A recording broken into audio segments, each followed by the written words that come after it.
so glad you're here. Spooky season is fast approaching, and it's my favorite time of year. And because it's my favorite time of year, I have had so many ideas pop into my head of things to make that I'm a little worried I won't have time to make them all. So I thought it would be fun to have a crafting video and make as many of my Halloween ideas as possible. To keep myself on task and focused, I made this cartoonishly long to-do list. These are all of the things, generally, I would like to make. At the top, we have giant pumpkins. I had this idea recently to make giant paper mache pumpkins because I've been seeing people on TikTok and on Instagram making these giant paper mache props, and I thought that looks like a lot of fun. I want to do that. Mostly because I would like to have pumpkins to decorate my space with, but the last time I got real pumpkins, I forgot about them and they rotted. So to avoid another rotting pumpkin incident, I thought I would make them out of paper mache. Next up is pumpkin hairpins. In my cosplay versus casual wear video, I made these mushroom hairpins and I wear them all the time, so I thought it would be fun to make some pumpkin ones, and then that way I have like a whole little pumpkin patch in my hair. Next up is ghost pins, etc. I want to make ghost versions of the pumpkin pins, and I also want to make some glow-in-the-dark ghost earrings because I recently thrifted glow-in-the-dark polymer clay. I've never seen polymer clay at a thrift store before, but they had a bunch, and I grabbed the glow-in-the-dark one and a black one that has silver sparkles in it. So I'd like to use those. But also on the next item on our list, eyeball necklace. I don't know why, but I've been kind of really feeling the eyeball imagery this year. I kind of want to make eyeball earrings and an eyeball necklace. I thrifted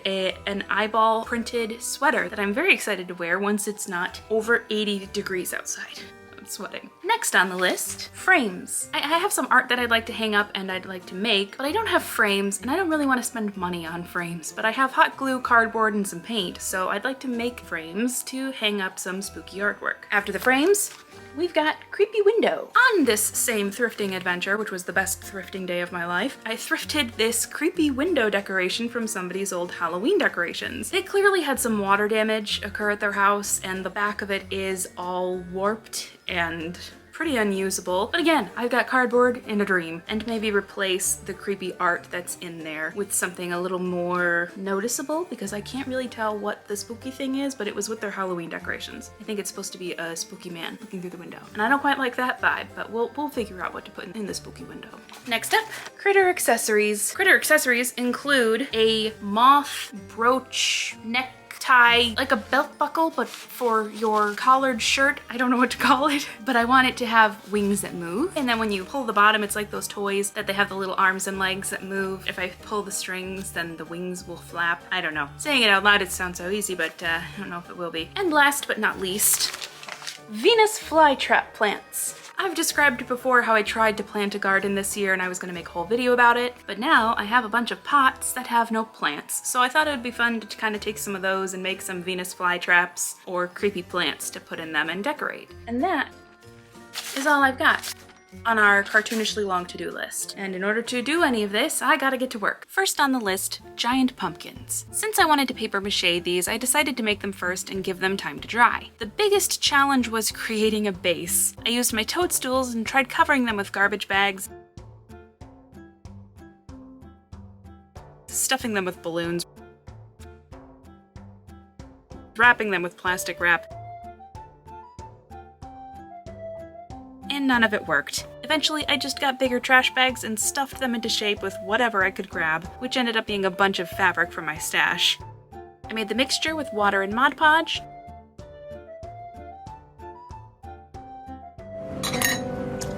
Good soup. tore up some paper, then got to dipping, dunking, and pasting the strips onto the plastic bags.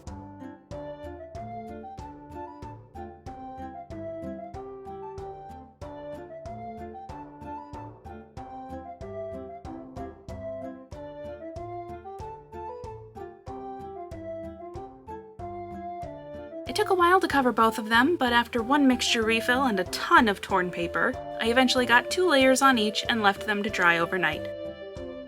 The next day I started on anything that needed to be sculpted and baked, including the pumpkins, ghosts, eyeballs, and other little accessories. I have a lot of old bobby pins that are bent out of shape and or missing the caps on the ends, so I'm glad to put these to good use.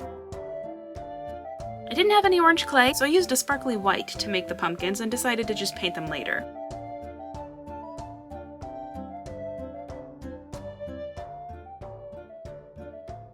Then I made the ghosts in 3 different poses,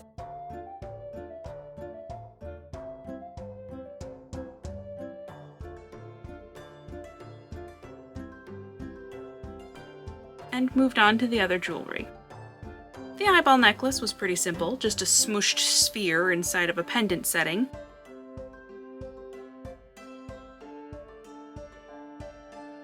And then I found my Halloween cookie cutters from a couple years ago, so I also made 2 types of ghost earrings to go along with everything else. While rummaging through the clay, I was inspired by my translucent clay and decided to make some sea creature jewelry too, with tentacles coming out of a necklace pendant and some tentacle earrings to match. I sent the clay off to bake, checked on the paper mache, and decided to start painting the giant pumpkins. With all the different kinds of paper, and some of it with words on it, they definitely needed a layer of primer, and by the time that was done, the clay was too. All of the ghosts needed eyes and mouths, the eyeballs needed irises, pupils, and veins, and of course the pumpkins needed to be orange, so I painted all of these little bits and bobs for the rest of the night.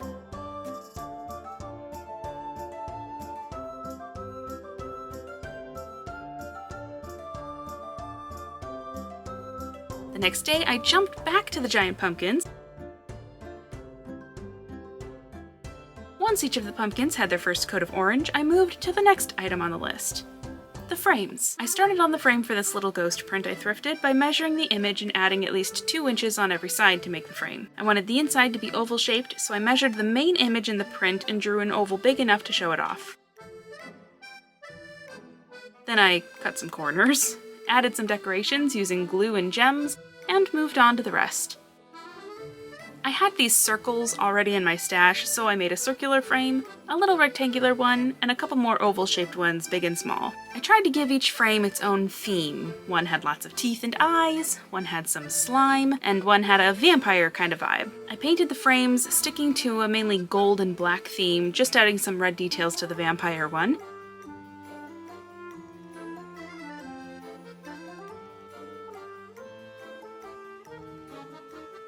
And then while those dried, I added a second coat of orange onto our giant pumpkins.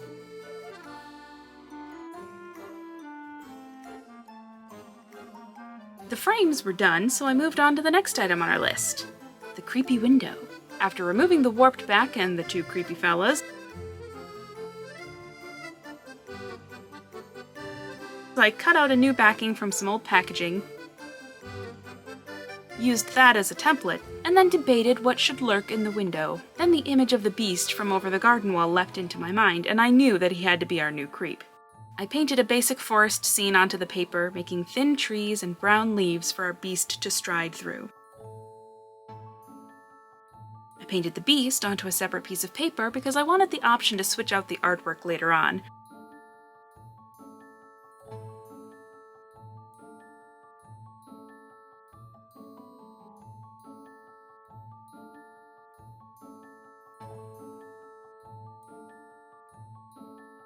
But once both were dry, I just had to layer them into the window like a picture frame, and it was ready to go. Speaking of frames, I quickly painted some artwork to go into our cardboard frames, which I hot glued together and added paper clips to the back to be able to hang them up. The next day, I, for some reason, decided to skip over critter accessories and start on the Venus flytraps. And when I say Venus flytraps, what I really mean is Little Shop of Horrors Audrey 2 plants, because these are not flytraps. To make them, I sized my standard puppet pattern down to make a bunch of tiny little guys out of some foam scraps, and started painting. This pot was originally used for the chives I tried to grow in my garden, but now it will house these tiny green monsters. At least now I've got a green thumb. Because the plants were essentially little sponges, they took a while to dry, so in the meantime I decided to make the stems for our giant pumpkins using some foam board scraps and hot glue.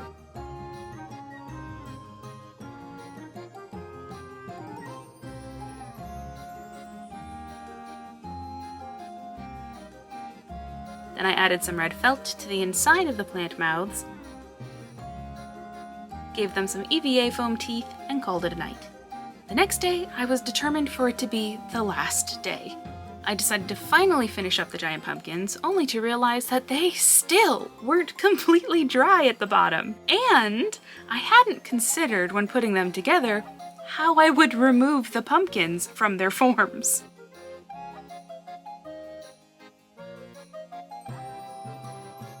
I ended up slicing one side open and very carefully peeling them away from the plastic. They were a little flimsy, but they did hold their shape well enough to stand on their own, so I was very happy. I did remember after the fact that I wanted to paint some details on, like ridges, to make them look a little less like orange blobs and more pumpkinish, so I added those quickly and then hot glued the stems onto the top. Since I had to cut them open, I then decided to hot glue the opening back together to the best of my ability, and you could say I really got into my work.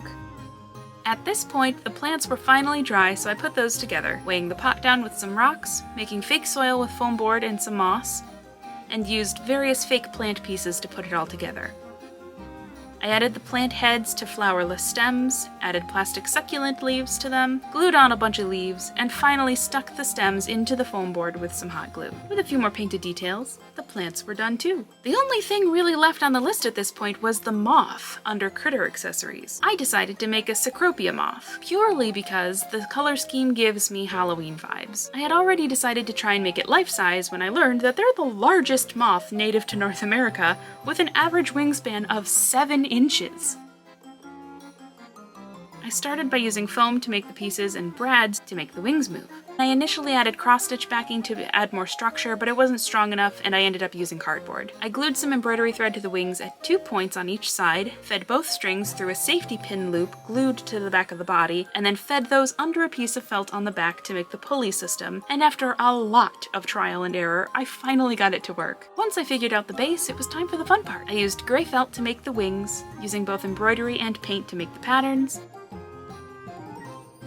then did it all again for the other wing. After the wings were done, I painted these iconic stripes onto the body, hot glued the felt wings onto the cardboard wings, added some beads I made to the thread pulls, and a clip to the body so that I could wear it. And that was the last thing left on our list, so it's time for the reveal.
That was fun. It took me significantly longer to do than I thought it would, but I don't know what I expected from a to-do list this long. But we did do everything. We did everything on the list. Yeah, I think I love everything I made. I think the frames could have done with a little more polishing because you can see the cardboard, so I think I should have polished those up a little bit somehow. I'm not sure how, but I probably could have done something. And I think the only other thing that didn't turn out quite as I expected were the giant pumpkins. They took like a week to dry. Next time I do paper mache, I need to remember if it's a big thing to do it outside, because lesson learned. I think what I learned from making the giant pumpkins is I need to work on making big things. I don't think I'm as good at making big things as I am making small things. And now that I've figured that out, I just want to get better at it. But you know, practice makes perfect. So I'll just have to make some more big stuff. I love all the little hairpins I made. I think I need to make specific jewelry boxes for the different seasonal things that I have, because I've now made so many accessories that I don't have any room left in my jewelry box. So maybe that'll be a side quest or something. I love all of the accessories I made. I love that they glow in the dark. I always say, if you can make it glow or light up or